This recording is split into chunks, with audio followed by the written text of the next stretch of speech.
दोस्तों, सरकार की अग्निपथ योजना ने पूरे देश के युवाओं को बड़ा झटका दिया है। जैसे ही अग्निपथ योजना का ऐलान हुआ उस समय से ही लोग मोदी सरकार का अग्निपथ योजना का विरोध जता रहे हैं, विरोध कर रहे हैं। लेकिन अब तो बात इतनी बढ़ गई है कि लोग अब मोदी का ही इस्तीफा मांग रहे हैं। जी हाँ दोस्तों, आपको बता दें कि एक ट्विटर पर hashtag Modi must resign trend कर रहा है। लोग सीधा मोदी का ही इस्तीफा मांग रहे हैं। इससे एक बार फिर मोदी सरकार की लाई योजना ने देश को तबाह करने का काम किया है। ऐसा मैं नहीं कह रहा हूँ, ऐसा युवा कह रहे हैं, ऐसा ट्वीट कह रहा है। एक ट्वीट पर यूजर ने लिखा और ये कहा कि सेना को तबाह ना करें मिस्टर चौकीदार। देश के कई राज्यों में अग्निपथ का जोरदार विरोध हो रहा है। बिहार में तो कई रेलवे स्टेशनों पर ट्रेनों को आग के हवाले भी कर दिया गया और बिहार के शहरों में कई जगह हिंसा हुई।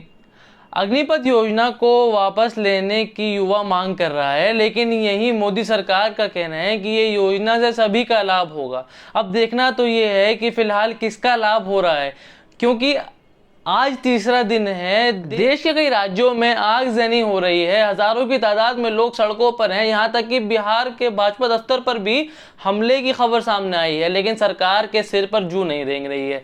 सरकार ने इस पर कुछ भी 3 दिन में कुछ भी एक्शन नहीं लिया है, क्योंकि 2 साल कोरोना महामारी की वजह से 2 साल भर्ती सेना में नहीं हुई, जिसके कारण सिर्फ भर्ती की आयु 21 से 23 वर्ष बढ़ा दी गई है। दोस्तों, अग्निपथ योजना में सेना में 4 साल के लिए भर्ती की जाएगी और 4 साल के बाद 4 में से 3 लोगों को सेना से निकाल दिया जाएगा। इसके ही कारण ये बवाल खड़ा हो गया है। प्रदर्शनकारियों का सरकार पर आरोप है कि 4 साल के बाद वो क्या करेंगे, नौकरी है नहीं, तो 4 साल बाद हमारा भविष्य खतरे में आ जाएगा। ये योजना हमारा लाभ की जगह हमारा भविष्य का सर्वनाश का काम करेगी।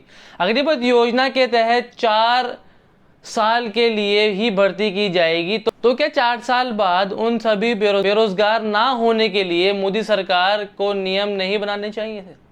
ऐसे ही सवाल युवा कर रहे हैं। अग्निपथ योजना मामले में कई राजनीतिक दल भी मोदी सरकार को घेर रहे हैं। इसी बीच ओवैसी ने भी मोदी सरकार को घेरते हुए कमेंट किया और लिखा, नरेंद्र मोदी की तपस्या में फिर से कमी रह गई। जी हाँ दोस्तों, उनका कहना है कि नरेंद्र मोदी की तपस्या में फिर से कमी रह गई। टीवी पर वापस आइए और इस तोड़ भर्ती स्कीम को जल्दी वापस लीजिए। देश की अर्थव्यवस्था, सामाजिक सद्भावना और कृषि व्यवस्था को बर्बाद करने के बाद अब कम से कम फौज पर रहम कीजिए। ये ओवैसी ने ट्वीट कर लिखा है।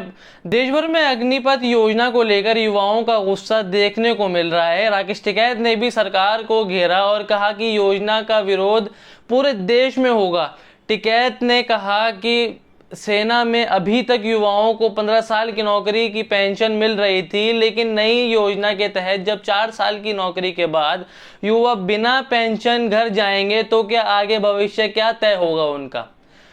अब देखने ये बहुत अहम हो गया है कि सरकार कब तक इस योजना को वापस लेगी या कोई बदलाव इसमें करेगी। तो कब तक युवा इस योजना को, कब तक इसका विरोध करेंगे, कब तक देश में हिंसाएं होंगी, कब तक ट्रेनें चलाई जाएंगी।